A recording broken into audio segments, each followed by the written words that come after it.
News. My name is Marcy Yanagawa, and I'm here with Jasmine Tevez. Today we are going to be sharing a story of a housewife who has murdered multiple of her spouses that she accumulated over the span of 2 decades. The suspect, Nanny Doss, also known as the Giggling Granny, age 48, was arrested recently in October of 1954 in the state of Oklahoma. For those of you who have not been following with the case, she's a curly-haired brunette woman who was born on November 4th, 1905 in Alabama. Our suspect is 5'3", about 170 to 175 pounds. Most people would describe her as warm and friendly, but they did not know about what was going on in her household. She was confirmed to have killed 8 people, but was suspected of killing 11.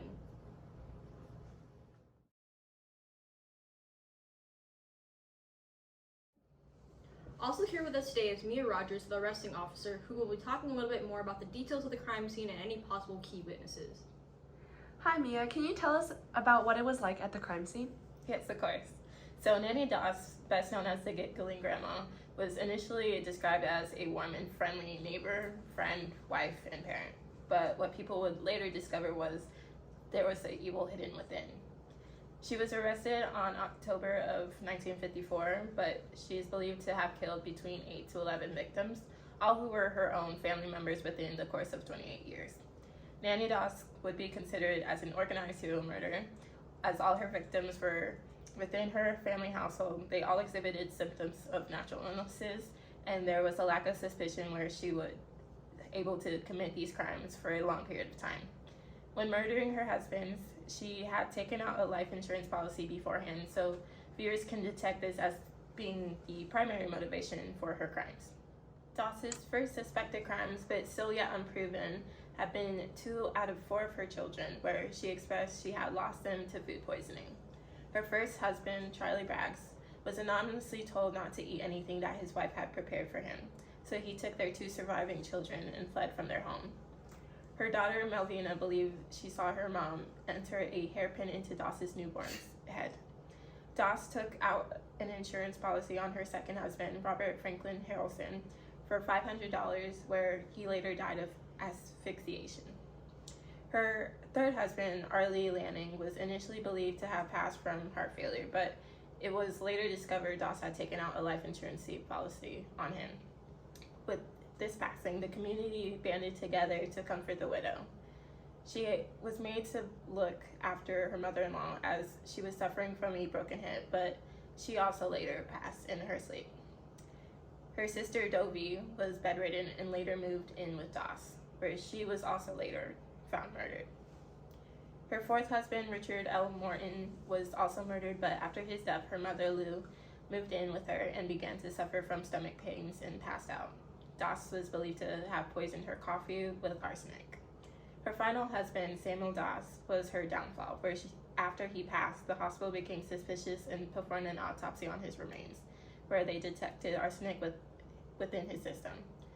Doss finally raised suspicion after her 5th and final husband, Samuel Doss, when he was being treated for a severe digestive tract infection. The doctors released Samuel when the hospital was alerted by his sudden death.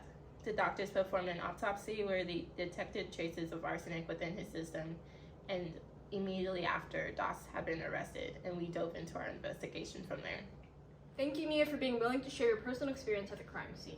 Here on Zoom, we have Joseph Patrick Miller, who will be sharing a summary on the case of Nanny Doss. Joseph, can you elaborate on the facts of the case? Did Doss have any unique methods to lure her victims? What criminal behaviors did she exhibit during her crimes? Why yes, Jasmine, thank you for having me. In early 1927, Nanny Doss was believed to be the contributor to the apparent death of her 2 middle daughters that died of food poisoning. Although there is no definite proof, there's no doubt that she was the one who consciously slew them as she was making all their meals. The 2 daughters were fine at breakfast, yet died at lunchtime.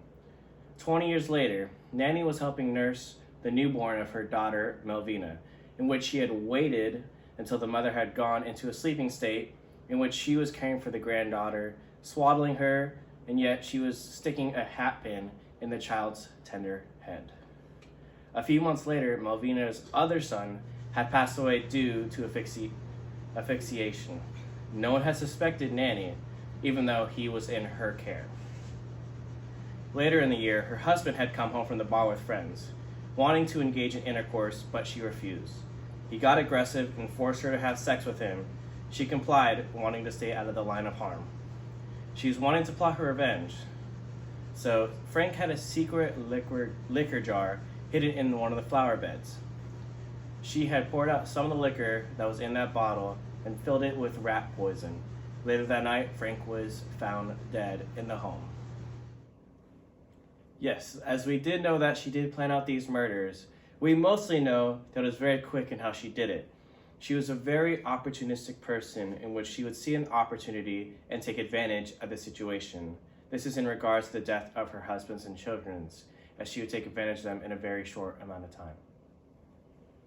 Considering the facts, why weren't more people suspicious of Doss in the first place? I mean, each one of her husbands kept dying. Didn't anyone think that was suspicious or strange?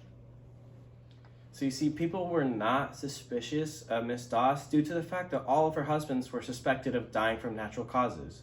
Miss Doss was also known for being very friendly and a loving mother in the community. So no one would have ever suspected Miss Doss if she had ever been caught.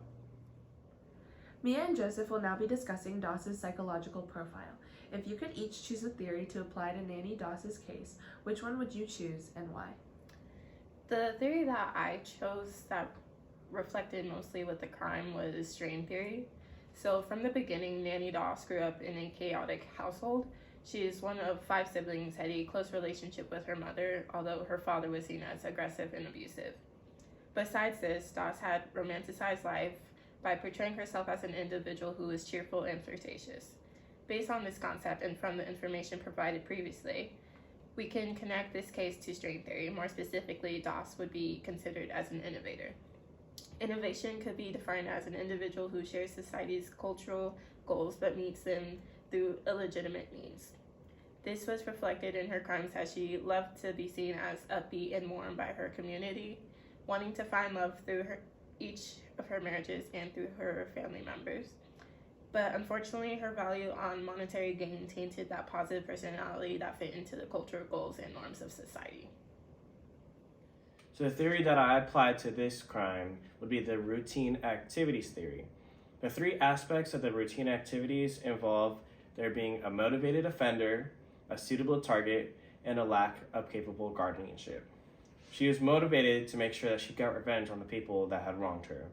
Her targets were very vulnerable due to the fact that they had trusted her to care for them. No one would suspect a grandma and a wife to poison you. There was a lack of guardianship in that she was alone with the victims and able to take advantage of them. Wow. Thank you, Mia and Joseph, for taking the time to be with us here today. This case certainly makes you second guess your ability to trust others, given how everyone perceived Doss as a kind and friendly caretaker, not a serial murderer. What do you think her punishment should be after understanding the details of the case? I'd give her the death penalty. She committed multiple counts of first-degree murder. I don't think she's a real victim here, despite being abused by so many of her husbands. She chose to marry each and every one of them. You'd think after a few failed marriages she'd learn her lesson, but clearly she hadn't. She kept choosing the wrong people to marry and took her anger out on all of them. She's a real monster. Send her to the chair! I certainly agree that the death penalty seems like the appropriate punishment, given how many lives were negatively impacted by her. Also, it is important to note that all her crimes were premeditated, which meant that these were not crimes of passion that happened in the heat of abuse that she was facing. Instead, she took the time to plan out when and how she would kill each victim. That's a great point, Marcy. Well, that's all we have for today's story on the Giggling Granny. Thank you all who are tuning in for today's news. And don't forget, if you see something, something, say say something. something.